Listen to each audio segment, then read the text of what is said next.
Hello. நானும் பேசிட்டு நீங்க 2 பேரும் பேசிக்கிட்டு. ஆமா. நீங்க 2 பேரும் பேசுறதா சம்பளம்? ஒன்ட்ட பேசினா சம்பளம் கொடுத்துருவாரு அவரு.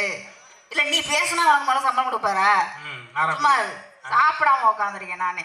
நல்லா இருக்கேனாக்கா? நல்ல ஒரு ஜோரா கை தட்டுங்களேன் ப்ளீஸ். நல்லா கை தட்டுங்கக்கா ப்ளீஸ்க்கா. பசி மயக்கத்துல கண்ணு தெரியல. என்னது? கை தட்ட சொன்னேன். நல்லா இருக்கீங்களான்னு கேட்டேன். கேட்டு வர சொல்லுங்க. அண்ணன் டீ வாங்கி கொடுத்தேன். தேங்க்ஸ். ஆனா உண்மையிலேயே அருமையான ஒரு ஊரு, அற்புதமான ஒரு மக்கள் அப்படியே திரண்டு உட்கார்ந்து இருக்காங்க. நம்ம அம்மன் அப்படியே வணங்கிட்டு வந்துடவா? அண்ணன் ரொம்ப ஆசையோட வேற கேட்டாங்க.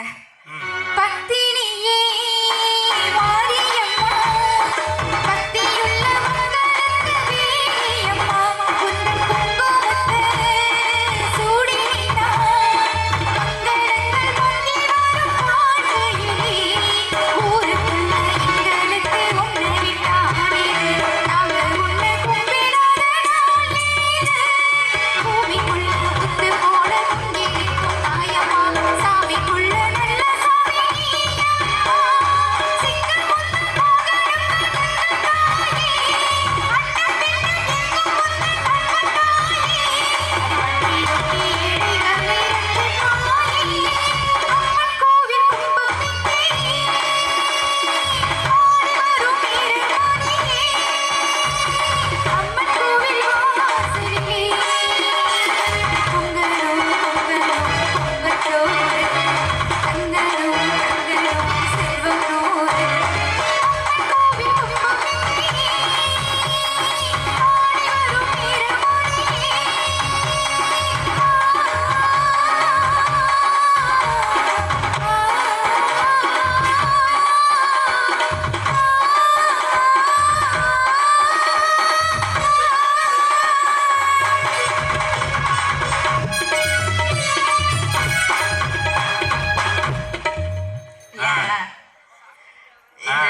எல்லாம் வல்ல தாயை வழி வணங்கி, உண்மையாகவே எத்தனையோ ஊருக்கு நம்ம பட்டிமன்றம் போனாலும் வேதாரண்ய மண்ணில் வந்து பேசுறதுனாலே ஒரு தனி சந்தோஷம். ஏன்னா இங்க பட்டிமன்றம் கேட்காத மக்களே இருக்க மாட்டாங்க. அந்த அளவுக்கு ரெண்டே வெளியில சொல்லணும்னா வேதாரண்யத்துல பேசாத பேச்சாளர்களே கிடையாது, வேதாரண்யத்துல பேசாதவங்க பேச்சாளரே கிடையாதுன்னு சொல்லலாம். அந்த அளவுக்கு ஒரு படித்த பாங்கறிந்த ஒரு மக்களுக்கு முன்னாடி பேசுறோங்கிறதே ரொம்ப சந்தோஷமா இருக்கு.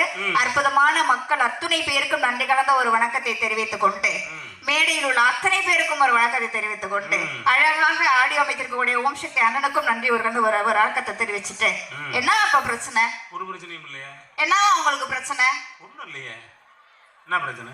நல்லா அங்கேருந்து வந்து நின்னுட்டு நாங்க விஏஓவா இருக்கோம், நான் என்ன கேக்குறேன், கிராம நிர்வாக அதிகாரியா? அலுவலர் ஏதோ ஒண்ணு.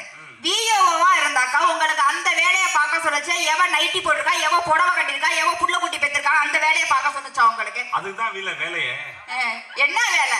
யாரு நைட்டி போட்டு மூக்க சிந்தி அதுல போடுறா? அதெல்லாம் அடுத்த அக்காவுக்கு சொன்னோம். இது பாருங்க ஆய கழுவிட்டு தோட, அது வீட்டுல பார்க்க வேலைலாம் இங்க வந்து சொல்லிக்கிட்டு இருக்கேன். ஏங்க அழகா தலைப்பு கொடுத்திருக்கீங்கல்ல, என்ன குடும்பத்தின் பிக் பாஸ் கணவனா மனைவியா இப்படித்தானே? அதுக்கே அங்கேருந்து வந்து அவங்க வீட்டுல அவங்க பொண்டாட்டி வச்சு மிதிச்சதெல்லாம் எதுக்கு இங்க வந்து புலம்பிக்கிட்டு இருக்கணும்னு நான் கேக்குறேன். ஆமா, அங்க புலம்ப முடியாது. அங்க புலம்புனா சோறு கிடைக்காது. நல்லா அங்கேருந்து வந்து ரெண்டு ஆண்கள் நாங்க தான் உழைக்கிறோம் தெரியுமா, குடும்பத்தை தூக்கி நிறுத்துறோம் தெரியுமா, கணவன் இல்லாம குடும்பமே இல்ல. இதுல வேற சொல்றாங்க புள்ள பிறக்காததுக்கு. அதுலயும் சொன்னாரு பாருங்க, என்னால ஏத்துக்கவே முடியல. அந்த பிடாரியம்மன் உண்மையான தெய்வமா இருந்தா இன்னைக்கு நைட்டு தூங்கும் போது உங்களுக்கு கண்ணு தெரியாது. எல்லாருக்கும் தெரியாதுமா கண்ணு. குழந்தை பிறக்காததுக்கு புருஷன் காரணமே இல்லையா, நாங்க தான் காரணம். நாங்க என்ன பாவம் செஞ்சோம் நான் கேட்கிறேன். அதுல இன்னும் இந்த கிராமத்துல எல்லாம் சொல்லுவாங்க பாருங்களேன், கிராமத்துல வயசான அப்பத்தா அந்த ஆஸ்பத்திரி போவோம், என்ன பிள்ளை பிறந்திருக்கு, பொம்பளை பிள்ளை, பொம்பளை பிள்ளையா பிறந்திருக்கு, இல்ல ஆம்பளை பிள்ளை, ஆம்பளை பிள்ளையா பிறந்திருக்கு, ஆம்பளை பிள்ளை இல்லாம பொம்பளை பிள்ளைன்னு அவதார குட்டியா பிறக்கும், பொட்டச்சு இப்படி எடுத்து வச்சிருக்கா, பொட்ட பிள்ளைய பெத்து வச்சிருக்கா. உண்மையிலேயே அறிவியல் என்ன தெரியுமா சொல்லுது, ஒரு குழந்தை ஆணா பிறக்கிறதுக்கும் பெண்ணா பிறக்கிறதுக்கும் காரணம் அப்பாவுடைய உடம்பில இருந்து வரக்கூடிய ஜீன் மட்டும்தான் காரணம். உங்களுக்கு பொட்ட பிள்ளை பிறக்கிறதுனாக்கா புருஷன் நீங்க தான் காரணம். புள்ள பிறந்தாலும் நாங்க காரணம், புள்ள பிறக்காட்டி நாங்க காரணம் இல்லம்மா. குழந்தை பிறக்கிறதுனா வீட்டுக்காரன் தான் காரணம், பிறக்கலைனா நாங்க தான் காரணம்னு சொல்றாரு. அவர் தெரியாம சொல்றாரு. வீட்டுக்காரன் தான் காரணம். சும்மா இங்கேருந்து வந்து நின்னுட்டு அதனாலதான் ஏன் வந்து நீங்க இனிஷியல் பாரு, பெண்கள் இனிஷியல் அம்மா இனிஷியல் எங்கேயாவது போடுறாங்களா? இப்ப போடலாம், சட்டம் வந்துட்டு. இப்ப போடலாமா? அது சட்டம் வரட்டும். பொதுவா ஆண்கள் இனிஷியல் தான் போடுவோம். ஏன் தெரியுமா? இவன் தான் உறுதியான தகப்புன்னு சொல்றதுக்காக தான் இனிஷியல் போடுறது. அருமை அருமை. ஏன்னா குழந்தை பெத்துக்கிறது தாய். நான் என்ன கேக்குறேன், அவர்கிட்ட மிஸ்டர் புடுகண்டன், அடோ இங்க பாருங்க, அங்க எவ்வளவு கூப்பிடல, இங்க கூப்பிடுறேன், இங்க திரும்புங்க, கழுத்தை அப்படி திருப்பி விட்டுறேன் பாத்துக்கங்க. அங்கேருந்து வந்துட்டு நான் என்ன கேக்குறேன், உங்களையும் கேக்குறேன், இங்க உள்ள ஆண்களையும் சேர்த்து கேக்குறேன். பொண்டாட்டினாலே பிடிக்கல இல்ல, பொண்டாட்டினாலே பிக்கல் புடுங்களா இருக்குல்ல, பொண்டாட்டி வந்த வாழ்க்கையே நல்லா இல்ல. நாங்களும் பாருங்க உங்களோட வாழ்ந்து வாழ்ந்து எங்களுக்கு சலிச்சு போச்சு. நாங்களும் எங்க வீட்டுக்கே போறோம். என்னக்கா நான் சொல்றது சரியா இருந்தா பெண்கள் கை தட்டுங்க. கல்யாணம் பண்ணி முதல் நாள் உங்க வீட்டுக்கு எப்படி எங்க வீட்டுல இருந்து வந்தோமோ அதே மாதிரி திருப்பி அனுப்புங்க, நாங்க போறோம். தட்டுக்கா வைய.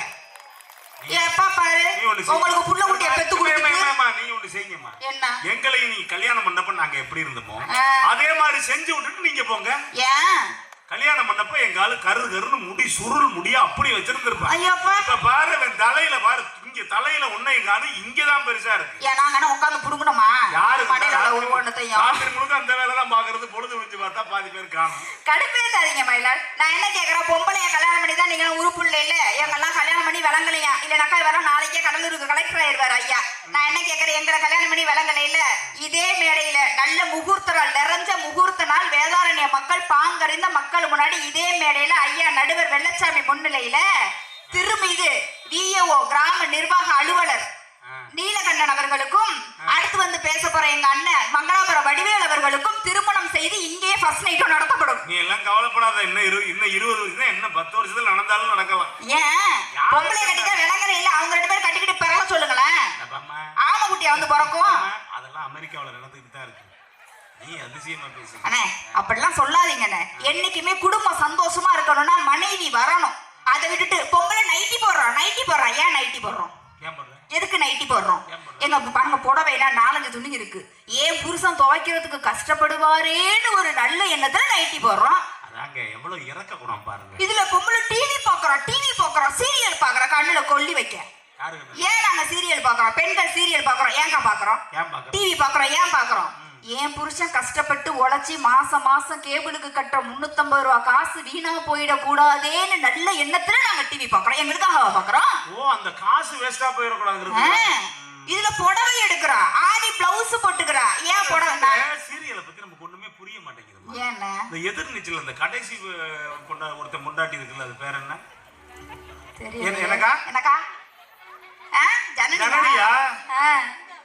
7 வருஷம் ஆச்சு கல்யாணம் பண்ணி, இப்பதான் வயிற்றுல புழு உண்டாயிருக்குங்கிறாங்க. புழு உண்டாயிருக்கா? அது உடனே அழுகுது, உடனே சிரிக்குது. ஏன் அழுகுது, ஏன் சிரிக்குது? நான் என்ன கேக்குறேன், கட்டுன பொண்டாட்டிக்கு ஒரு புடவை கூட வாங்கி கொடுக்கறதுக்கு துப்பு இல்லைன்னா உங்களுக்கு என்ன ஆணியனுக்கு ஒரு கல்யாணம் நான் கேக்குறேன். அண்ணே, வாழ்க்கைனா எப்படி தெரியுமாண்ணே? வாழ்க்கைங்கிறது ஒரு கடல் பயணம் மாதிரி. அதுல புருஷன் நீங்க எல்லாம் படகு மாதிரி, மனைவி நாங்கெல்லாம் துடுப்பு மாதிரி. என்னதான் நீங்க படகா இருந்தாலும் மனைவிங்கிற துடுப்பு நாங்க வந்தா தான் அந்த கடலை கடக்க முடியும். பெண்கள் நாங்க தான் பிக் பாஸ். நல்லா கையை தட்டுங்க, நல்ல தட்டுங்க. பெருமை, நன்றிகள். பொண்ணு மாதிரி பேச முடியாது. ஆண்கள் எல்லாருமே படகு மாதிரி, பெண்கள் வந்து துடுப்பு மாதிரி. துடுப்பு மாதிரி. அதனாலதான் ஒரு சில பேர் 2 துடுப்பு போட்டு ஓட்டுறாங்க. படகு கொஞ்சம் வேகமா போகும்ல, சீக்கிரமா போய் சேர வேண்டியதா 2 வச்சுக்கிட்டாங்க. சில பேர் மோட்டர் வச்சிருக்கான், துடுப்பு 2 துடுப்பு போடுறாங்க, கவுத்து விட்டு போயிருவோம். அப்படி இல்லனே, இப்ப இப்படி சொல்றனே, புருஷன் நீங்க எல்லாம் சோறு மாதிரி, மனைவி நாங்கெல்லாம் குழம்பு மாதிரி. வெறும் சோறை மட்டும் சாப்பிட முடியுமாக்கா? தொண்டை விக்கி சாவணும். மனைவி புருஷன் எப்படி? சோறு மாதிரி. மனைவி எப்படி? இந்த இப்ப சாப்பிட்டீங்களே சாம்பார் மாதிரி. வேற சோறு மட்டும் சாப்பிட்டா தொண்டை விக்கி சாவணும். மனைவி குழம்பு ஊத்தி சாப்பிடணும். அதாம ஒரு சில பேரு மனைவி குழம்பு மாதிரி, கணவன் சோறு மாதிரி. ஒரு சில பேர் சாம்பார் ஊத்திக்கிறான், பத்த குழம்பு ஊத்திக்கிறான், ரசம் ஊத்திக்கிறான், மீன் குழம்பு ஊத்திக்கிறான், கறி குழம்பு ஊத்திக்கிறான். ஒரே குழம்பு எப்படி சாப்பிடுறது? நண்டு குழம்பு ஊத்திக்கிறான், கருவாட்டு குழம்பு ஊத்திக்கிறான். அண்ணே, பழமொழி சொன்னா என்னம்மா? ஐயோ போங்க போமா. இதுல வேற அவங்க பொண்ணு பார்க்க போனாங்களா? பேசாம உட்கார்ந்துருக்கீங்க. கிராம நிர்வாக அதிகாரி வெக்கமா இல்ல உங்களுக்கு? அவர் பார்த்த பொண்ணு இவர் பார்த்தாரா, இவர் பார்த்த பொண்ணு அவர் பார்த்தாங்களா? இது ஒரு குடும்பம். ஆமா, ஒரு பொண்ணு பார்க்க போனா அண்ணன் அண்ணன் போவாரு, தம்பி போவாரு, சித்தப்பா போவாரு, தாத்தா போவாரு, அவ்வளவு பேர் உண்மையிலேயே பொண்ணு பார்க்க போகணும்னா எங்களுக்கும் பெண்கள் எல்லாருக்குமே கல்யாணத்தப்ப ஒரு ஆசை இருக்கும், என்ன இருக்கும், ஒரு எதிர்பார்ப்பு இருக்கும். எங்களுக்கு வரக்கூடிய புருஷனும் அப்படியே ஒரு பௌர்ணமி நிலா மாதிரி ஒரு புருஷன் வரமாட்டானு எதிர்பார்ப்போம். அதனால 13 அமாவாசைய கரைச்சு ஊத்துன கலர்ல கறி சட்டியோட அடி சட்டி கலருக்கு வந்து எங்களுக்கு வாக்கியம். அவரை சொல்லல, இன்னும் எங்க பெண்கள்ட்ட இருந்து சொல்லவா, நீங்க சொன்னீங்கல்ல எதிர்நீச்சல் சொன்னீங்கல்ல, எங்க பெண்கள் மனசுல இருந்து சொல்லவா, சிறவடிக்க ஆசையில வர முத்து மாதிரி ஒரு புருஷன் வரமாட்டானா, மீனா மாதிரி வச்சு தாங்க மாட்டானான்னு எதிர்பார்ப்போம்.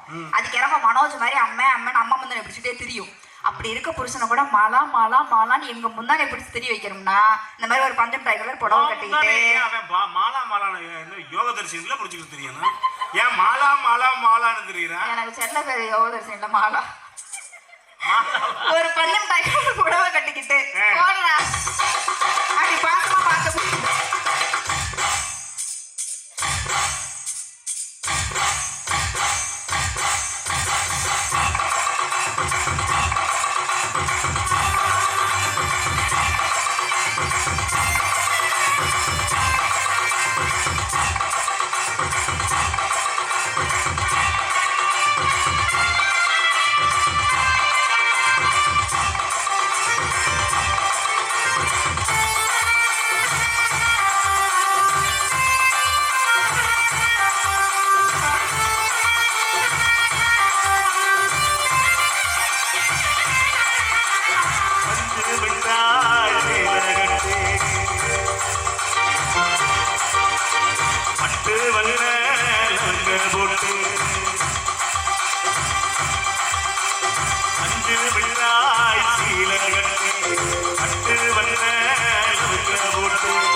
சூப்பர், நல்ல ஒரு தடவை கை தட்டுங்க. ஜாலியா இருந்துச்சுல்ல, சந்தோஷமா இருந்துச்சுல்ல.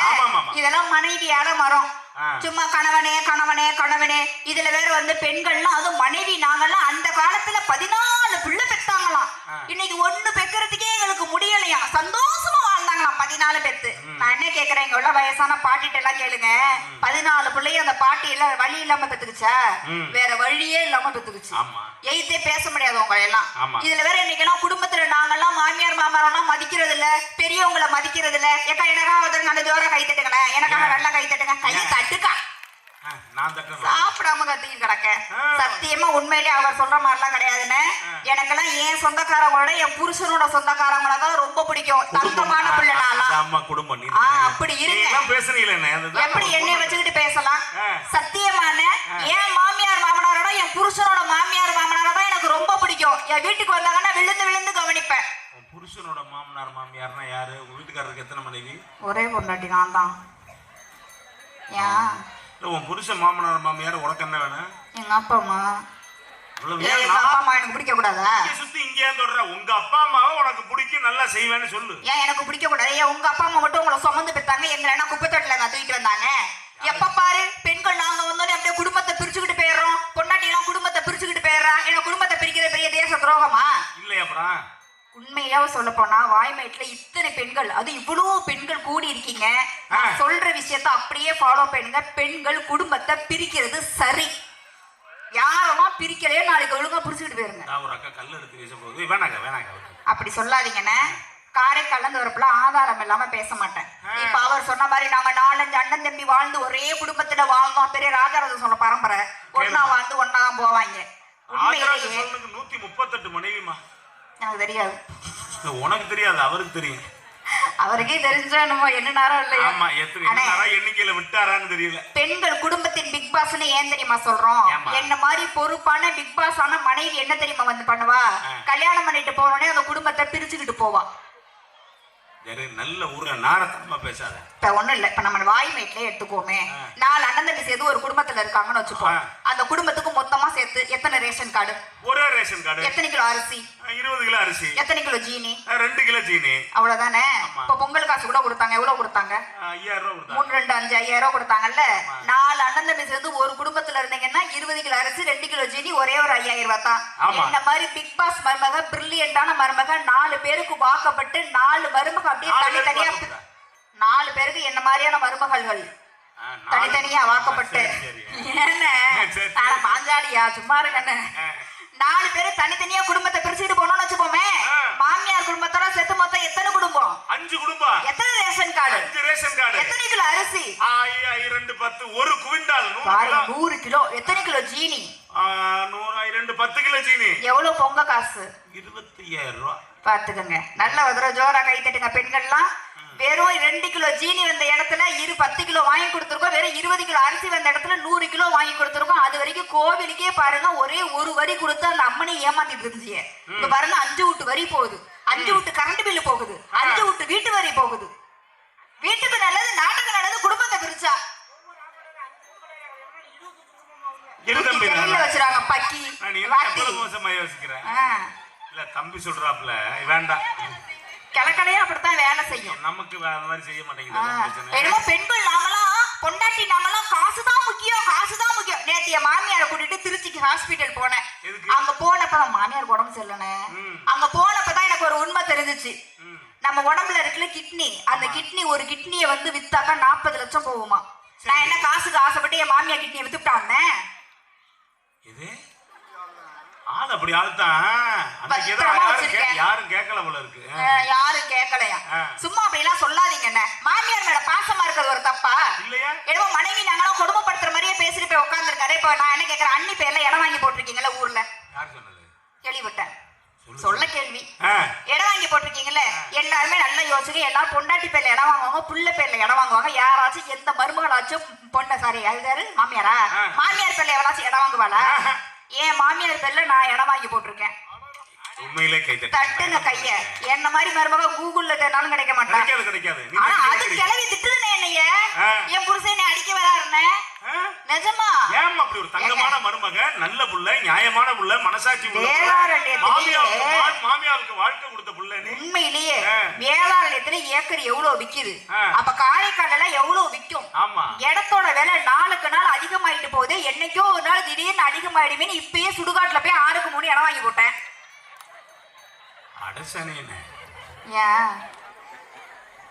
சுடுகாட்டுல தான் இடம் வாங்கி போட்டுருக்கியா? இடம் வாங்கி போடக்கூடாதா? உன் பேர்ல பண்ணிக்க. அதெல்லாம் வேணாம். ஏன்னா என்ன பண்ணேன். ஆனா உண்மையிலே பெண்கள் குடும்பத்தின் பிக் பாஸ் மனைவி குடும்பட்டா போட்டு விடுவேன். அதெல்லாம் காலைகால கிடையாது. உடனே போட்டு கொடுத்துருவேன். நாங்க பாண்டி ஸ்டேட் தமிழ்நாடு செட்டில் ஆகுது. அண்ணே பெண்கள் மனைவி தான் குடும்பத்தின் பிக் பாஸ். ஏன் தெரியுமா சொல்றேன்? குடும்பத்துக்காக ஒரு முடிவு எடுக்கணும்னு சொன்னா கூட மனைவி எங்களுக்கு இருக்கக்கூடிய தைரியம் உங்களுக்கு கிடையாது தெரியுமா? நாங்க அவ்வளவு தைரியசாலி. ஆதாரத்தோட இப்ப நிரூபிக்கவா? நான் சொல்றது சரியா இருந்தா ப்ளீஸ் கையை தட்டி காப்பாத்துங்க. மனைவி எப்படிப்பட்டது தெரியுமா? எப்படிப்பட்டவ? உச்சி முதல் பாதம் தோறும் நேரில் காணவோம் கொஞ்சி காமன் விளையாடும் திடலே மாதுளங்கனியே நல்ல மலர்வன குயிலே மரகத மணியே என் மயில் இளமயிலே மாறம் கதை போடும் விழியே மாலை தன்னில் பாடும் மொழியே மாறம் கதை போடும் விழியே இளமாலை தன்னில் பாடும் மொழியே மாதுளங்கனியே நல்ல மலர்வன குயிலே மரகத மணியே என் மயில் இளமயிலே. நல்ல ஒரு கைத்தல கொடுங்க. இளையராஜா பாட்டு மனைவியை பத்தி தான் இப்பெல்லாம் சொல்லியிருக்காரு, புருஷனை பத்தி சொல்லல. ஆனா உண்மையிலேயே குடும்பத்தின் பிக் பாஸ்னு சொல்றதுக்கு பெண்களுக்கு தைரியம் ஜாஸ்தின்னு சொன்னா ஆதாரத்தோட நிரூபிக்கவா? சொல்லுமா. உங்களுக்கு கல்யாணம் ஆயிடுச்சுல்ல? இல்லம்மா. இது ஆயிடுச்சு. மறந்துட்டேமா. மறப்பீங்க, கல்யாணம் தான் மறப்பீங்க நீங்க. கல்யாணத்துக்கு மறந்துடும். கல்யாணத்துக்கு பொண்ணு பார்க்க போனீங்கல்ல, எத்தனை பேர் போனீங்க? அப்படியா சொல்ல முடியும்? நான் 7 பொண்ணு பார்க்க போயிருக்கேன். எது? இல்லம்மா, ஒவ்வொரு பொண்ணா பார்க்க போவோம். ஒவ்வொரு பொண்ணா பார்க்க போனீங்களா? எத்தனை பேரா போனீங்க? 10 பேரா போனோம். 10 பேரா போயிருப்பீங்க. சரி, நிச்சயம் பண்றதுக்கு எத்தனை பேர் போனீங்க? 100 பேர் போனோம். கல்யாணத்துக்கு எத்தனை பேர் போனீங்க? 1000 பேர் போனோம். ஏக்கா பெண்கள் அம்மா தாயை நல்லா கவனிங்க. ஒரு பொண்ணு பார்க்க போறதுக்கு ஒரு 10 பேர் போனீங்க, நிச்சயம் பண்றதுக்கு 100 பேர் போனீங்க, கல்யாணத்துக்கு 1000 பேர் போனீங்கல்ல. எங்க அண்ணி உங்க பொண்டாட்டி உங்களை கட்டிக்கிட்டு உங்க வீட்டுக்கு எத்தனை பேரா வந்தாங்க? ஒத்தாளா வந்துச்சு. எத்தனை பேரா வந்தாங்க? ஒத்தாளா வந்துச்சு. எத்தனை பேரா? ஒத்தாளா வந்துச்சு. நல்லா தட்டுக்கா. எங்களை பாக்குறதுக்கு எங்க வீட்டுக்கு பயந்துகிட்டு ஊரை ஒன்னா திரட்டிட்டு வந்தது நீங்க. நீங்க கட்டின சிங்கிள் மஞ்சள் கைத்த சொல்லிட்டு சிங்கிள் அதான் வரணும். உங்க வீட்டுக்கு தனியா வந்தது நாங்க. நாங்க தானே தைரியம். சரி, நாங்க தானே Bigg Boss. Thank you so much. சிங்கிளா தான் வரும். ஆனா மொத்த குடும்பத்தையும் பீராஞ்சு விட்டு தனித்தனியா நிறுத்தி விட்டு நடுத்தர்ல நிப்பாட்டிட்டு அது வாட்டுக்கு. ஆமா, நாங்க நடுத்தர்ல நிப்பாட்டணும். இல்லனாக்கா மைசூர் பேலஸ்ல நீங்க இருந்திருப்பீங்க. ஆமா, வாட்ச்மேன் விளையாடு பார்த்திருப்போம். அப்படி கிடையாதுன்னு. உண்மையிலேயே இந்த ஆண்கள்லாம் எவ்வளவு பெரிய சுயநலவாதி தெரியுமா? நீங்க எல்லாம் சத்தியமாக்கா நல்லா யோசிச்சு பாருங்க. பொண்டாட்டி நாங்கெல்லாம் கல்யாணம் பண்ண முதல் நாளே உங்களுக்காக எல்லாத்தையும் மாத்திக்கிறோம். நீங்க சொன்ன மாதிரி எங்க அப்பாவோட இனிஷியலை போட்டிருப்போம். கல்யாணம் பண்ணதுல இருந்து உங்க இனிஷியலை போடுறோம். அது வரைக்கும் எங்க குலசாமியை கும்பிட்டுருப்போம். கல்யாணத்துக்கு பிறகு உங்க குலசாமியை கும்பிடுறோம். உங்களுக்காக அத்தனையும் மாத்திக்கிறோம்ல. ஆனா பொண்டாட்டிக்காக நீங்க ஏதாச்சும் ஒரு விஷயத்தையாச்சும் நீங்க மாத்திருக்கீங்களா? கிடையவே கிடையாதுக்கா. நீங்க வேணா நீங்க எல்லாருமே சோதிச்சு பாருங்க. நாளைக்கு போய் காலையில ப்ரோக்ராமுக்கு கிளம்புறேன், 9th club ப்ரோக்ராம்னு சொல்லிட்டு போறேன். என் புருஷன் முன்னாடி போனாரு. போன மனுஷன் வாசல்ல கால் தடிக்கு கீழே விழுந்துட்டாரு. நான் தூக்கல. ஏமா? நீங்களும் அதை செக் பண்ணி பாருங்க. ஒரு மனுஷன் வீட்டுக்காரர் கீழே விழுகிறாரு, உனக்கு ஏதாவது மனசாட்சி இருக்கா? ஒரு பாவம் தூக்கி விட வேண்டாம்? கல்யாணம் பண்ணி 15 வருஷம் ஆகுது. அந்த மனுஷனுக்காக நான் ஒரே நாள் அத்தனையும் மாத்திக்கிட்டு வந்தேன்னே. 15 வருஷம் ஆகுது. மனுஷன் குப்பரை உழுவும் போது ஐயோ அம்மானு உழுவுறாக்கா, ஐயோ பொண்டாட்டின்னு தானே உழுவணும். மனசாட்சி இல்ல. கரெக்ட் தான். பேரை சொல்லி இருக்க கூடாது, பொண்டாட்டின்னு சொல்லலாம். ஏன்னா பேரை சொன்னா சிக்கல். அப்படி இல்லனே. யார சொல்றானே? நம்ம எவ்வளவுதான் பெண்கள் நாங்க சமைச்சு வாய்க்கு வக்கணையா குடுக்கட்டுமே, நல்ல ஜேசிபி மிஷின் அள்ளி வாயில லபக்கு லபக்குன்னு அள்ளி போற மாதிரி அள்ளி போட்டுட்டு எல்லா புருஷனும் ஒரு வார்த்தை சொல்லுவாங்க. என்ன? நல்லாதான் இருக்கு, ஆனா எங்க அம்மா கை பக்குவம் இல்ல, எங்க அம்மா கை பக்குவம் இல்ல. ஏன் இதையே சொல்றீங்க? நான் என்ன கேக்குறேன்? தாய போல புள்ள, நூலை போல சேல, நூலை போல சேல, தாய போல புள்ள. உங்க அம்மா மாதிரி யார் சமைக்கணும்? நாங்க சமைக்கணும். இவங்க தானே சமைக்கணும். அப்புறம் என்ன ஆணி எனக்கு எங்கள்கிட்ட கேக்குறீங்க? எங்க அம்மா மடிச்சாங்க, எங்க அம்மா மடிச்சாங்க. எனக்கு எங்க அம்மா மாதிரியே சமைக்க தெரியாது. அத சொல்லு. என் புருஷனை இதே தான் சொன்னாரு. எங்க அம்மா சட்டுன்னு இறைச்சா வாசல்ல வரும்போதே வாசம் வரும். எனக்கு கடுப்பாயிட்டு நேத்து நேரா கிச்சனுக்கு கூட்டு போனேன். உங்க அம்மா சட்னி அரைச்சா வாசம் வருது, நான் சட்னி அரைச்சா வாசம் வரல. இவ்வளவுதானே உன் பிரச்சனை. உங்க அம்மா எதுல சட்னி அரைச்சாங்க? காத்தோட்டமா அம்மியில அரைச்சாங்க, வாசம் வந்துச்சு. நான் எதுல சட்னி அரைக்கிறேன்? Modern girl, modern girl, modern மருமக, இந்த காலத்து மருமக. நான் எதுல சட்னி அரைக்கிறேன்? மிக்சியில சட்னி அரைக்கிறேன். எங்க அப்பா பட்டர்ஃப்ளை மிக்சி 5000 கொடுத்து வாங்கி கொடுத்துருக்காரு. நேத்து நேரா கிச்சனுக்கு கூட்டு போனேன். நல்ல காஷ்மீரி சில்லி போட்டு உரப்பு சட்னி, மிக்ஸி மூடிய திறந்து விட்டு ஓட விட்ட பச்சைக்கன்னு அந்த மூக்குலயே அடிச்சிச்சு. இப்ப வருதா வாசம்? வரும் கேப்ப மணி நிறைய பேர் சிரிக்கிறத பாரு. நம்ம இது மாதிரி இது வரைக்கும் செய்ய பண்ணுங்க காயணுமே. எங்க அம்மா இப்போ போய் எங்க அம்மா அண்ணே புத்திசாலித்தனமா நான் இருக்கிறது கூட என் மாமியாருக்கு பொறுக்கலன்னு நேத்து உண்மையிலேயே புத்திசாலித்தனமா ஒரு விஷயம் பண்ண அதுக்கு போய் கிளம்பி எங்க அம்மாவுக்கு போன் பண்ணி பண்றது எல்லாமே புத்திசாலியான புள்ள நானு. ஒரு குடும்பத்தை 5ஆ பிரிக்கிற, மிக்ஸியை திறந்து விட்டு மூக்குல அடிக்க விடுற. நான் என்ன கேக்குறேன், இப்ப வீட்ல மாமியாவுக்கு இடம் வாங்கி போட்டுருக்கா கூட்டுப்பட்டாவுல தனிப்பட்டா நான் கூட்டுப்பட்டா. நான் என்ன கேக்குறேன், இப்ப வீட்ல குழம்புக்கு குழம்பு தூள் அரைப்பாங்கல்ல. மாமியாருக்கு பிறகு யார் பேர்ல மாறும்? மாமனார் பேருக்கு மாறும். சரி மாமனாருக்கு பிறகு தெரியாது, நீ உன் பேர்ல வந்துரும். அதெல்லாம் வேணாம். நான் என்ன கேக்குறேன், வீட்ல இப்ப மிளகா பொடி அரைக்கணும்னு வச்சுக்கோங்களேன், அண்ணி என்ன காய வைப்பாங்க அந்த இடத்துல? மிளகா காய வைப்பாங்க. மிளகா காய வச்சு மிளகா பொடி அரைப்பாங்களா? எப்படிமா அறிவாவே பேசுற? அது பிரில்லியன்ட் கேர்ள். இப்ப மல்லி பொடி அரைக்கணும், என்ன காய வைப்பாங்க? மல்லி காய வைப்பாங்க. மல்லி காய வைப்பாங்கல்ல. என் மாமியா என்ன இட்லி பொடி அரைக்க சொல்லுச்சு, என்ன காய வைக்கணும்? இட்லி காய வைக்கணும். இட்லி காய வச்சேன். வச்சிட்டியா? கிளவி திட்டுது அதுக்கு போய். நான் கூட எவ்வளவு அறிவா இருந்த ஒரு புள்ளக்கா. நீ அறிவுன்னு நினைச்சேன். கிளக்கிழங்க வேலை செய்யணும். நல்லா இங்க தெரியுது. இது நல்லா இருக்கு, அடுத்து சேர்த்துக்கிறேன். பல்பொடி காய வைக்கணும், டக்குன்னு பல்ல முடிஞ்சு காய வச்சு. அண்ணன் உண்மையிலேயே 1000 தான் அப்படி இருக்கட்டுமே. ஆனா என் புருஷன் எல்லாம் என் மாமியார் கூட ஒழுங்கா வளர்க்கல. என்ன வளர்த்து விட்டீங்க நீங்க? கல்யாணம் பண்ணி வர அந்த மனுஷனுக்கு ஒரு வீடு கூட்ட தெரியல, மாப் போட தெரியல, பாத்திரம் வளர்க்க தெரியல, துணி துவைக்க தெரியல, பிள்ளைக்கு ஆய் கழுவ தெரியல. என்ன வளர்த்துச்சு உங்க அம்மா அவங்கள? நீ என்ன பண்ண? அத்தனை வேலையும் சொல்லி கொடுத்துருக்கேன்.